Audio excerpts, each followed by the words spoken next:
Hi friends! Thanks for tuning in. If you like this video, please give it a like, comment below, and take a moment to subscribe to our channel.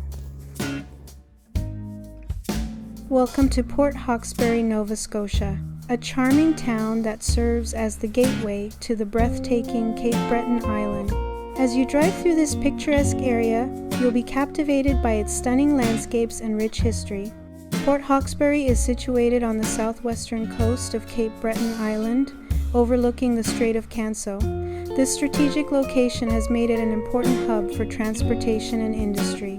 The strait itself is a natural wonder, known for its deep waters and bustling marine traffic. It serves as a vital link between the Atlantic Ocean and the Gulf of St. Lawrence, making Port Hawkesbury a key point for maritime activities. The town's history is deeply tied to the sea, with fishing and shipbuilding playing significant roles in its development. As you explore Port Hawkesbury, you might notice the remnants of its industrial past, which have shaped the town's character and economy. One of the most notable landmarks in Port Hawkesbury is the Canso Causeway, which connects Cape Breton Island to the mainland. Completed in 1955, the causeway was a major engineering feat of its time and has greatly influenced the region's accessibility and growth. It allows for easy travel to and from the island, making Port Hawkesbury a gateway for visitors exploring the natural beauty and cultural richness of Cape Breton. Port Hawkesbury is a community that values its heritage and embraces its future. The local culture is a blend of Scottish, Acadian, and Indigenous influences, creating a unique and vibrant atmosphere. The town hosts various events and festivals throughout the year, celebrating its diverse traditions and bringing the community together. Whether you're passing through or planning to stay a while, Port Hawkesbury offers a delightful mix of history, culture, and natural beauty that makes it a memorable stop on your journey through Nova Scotia.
watching.